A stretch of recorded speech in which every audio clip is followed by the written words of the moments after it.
प्रमेय 6.1 UP board mathematics. हालांकि दोनों बोर्ड में काम करता है, सेम है, चाहे इंग्लिश में इसको लिख लें और चाहे इसको हिंदी में देख लें।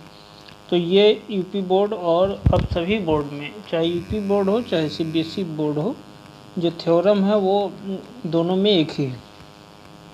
इंग्लिश में देखेंगे तो बेसिक प्रोपोर्शनलिटी थ्योरम है। तो इसमें दिया है आपको, जो गिवन है, क्या दिया है आपको दिया हुआ है कि DE पैरेलल है BC के, यानी एक त्रिभुज ये है A B और C, और ये कह रहे हैं कि एक भुजा के समांतर, मान लेते हैं कोई भुजा BC है, ये जो भुजा है ये BC है और इसके समांतर एक भुजा खींची जाए। इस पे हमने एक रेखा खींच दिया। इसके बाद इसको हमने नाम दे दिया D और E। तो ये कहना है इनका कि जो भुजा हमने समांतर खींचा है वो दो बिंदुओं पे जहाँ पे प्रतिच्छेद कर रही है D और E, तो जिन दो भुजाओं पे प्रतिच्छेद करेगी, तो जहाँ पे प्रतिच्छेद करेगी उन भुजाओं का जो अनुपात है वो बराबर होगा। यानी कहने का आशय ये है कि जो हमारा AD अपान DB ये बराबर होगा AE अपान EC। ये हमको प्रूव करना है, ये सिद्ध करना है, आपको सिद्ध करना है, ये सिद्ध करना है। अब दिया क्या था आपको? दिया था जो BC पैरेलल होगा DE के। पैरेलल का मतलब समांतर, यानी जो ये BC है, यहाँ पे देखिए ध्यान से, ये BC DE के समांतर है, ये दिया है। और आपको प्रूव करना है कि जो जहाँ पे ये प्रतिच्छेद करती हैं, प्रतिच्छेद करने के बाद जो भुजाओं का अनुपात है, यानी AE यहाँ पे AE अपान DB और इधर AE अपान EC, ये आपका बराबर होगा। ये सिद्ध करना है। समझ में आया? इसको हिंदी में कहते हैं आधारभूत समानुपातिकता का नियम। तो अब क्या करना है हमें कि इसको लगाएंगे, सिद्ध करेंगे। तो अब लिखते हैं उत्पत्ति क्या है, कैसे हम इसको प्रूव करेंगे। ठीक है, तो कंस्ट्रक्शन लिखते हैं। कंस्ट्रक्शन में हम क्या करेंगे कि यहाँ पे E से एक पैरेलल लाइन, E से एक, E के जो E कोण है इसके मध्य में एक हम रेखा खींचेंगे और ये आपका प्रतिच्छेद करेगा F पे।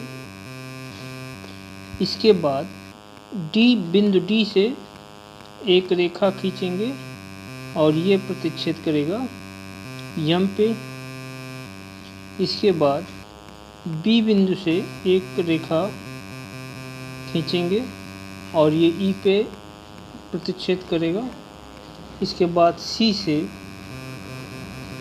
एक रेखा खींचेंगे जो D पे प्रतिच्छेद करेगा।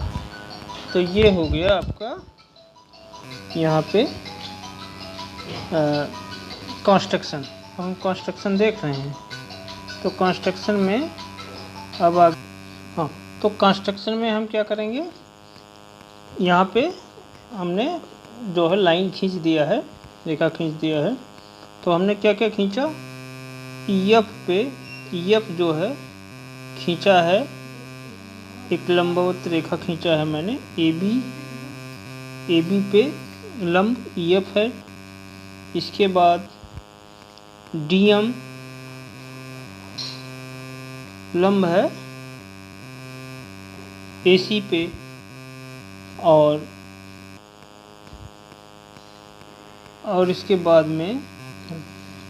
बाद बी और ई को मिला दिया गया और डी और सी को मिला दिया गया। अब इसके बाद में क्या करना है कि हम लेंगे त्रिभुज। कौन कौन से हम त्रिभुज लेंगे प्रूफ के लिए। अब यहाँ पर लिखते हैं प्रूफ क्या करना है, आपको प्रूफ करना है कि भुजाओं का जो अनुपात है ये बराबर हो। कौन कौन सी भुजाओं का अनुपात बराबर आपको बताना है। ए डी अपान यहाँ पे दिया गया, देखिए ये आपको सिद्ध करना है। तो सिद्ध कैसे करेंगे, यहाँ पे हम लेंगे एरिया लेंगे त्रिभुज A D E upon area त्रिभुज डी ई बी। अब देखो कौन कौन सा है त्रिभुज ए डी ई। एक तो ये त्रिभुज की बात हो रही है और डी ई बी यानी ये त्रिभुज की बात हो रही है। इसका एरिया हम देखेंगे। तो एरिया बराबर क्या होता है, त्रिभुज का जो क्षेत्रफल होता है, त्रिभुज का क्षेत्रफल होता है आपका क्षेत्रफल होता है 1/2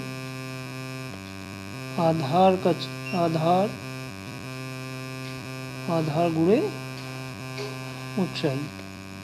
अब देखिए ADE में क्या है आधार आपका हाफ। अब यहाँ पे लिख लेंगे त्रिभुज ADE का जो आधार है इसमें 1/2 लिख लेंगे गुणे AD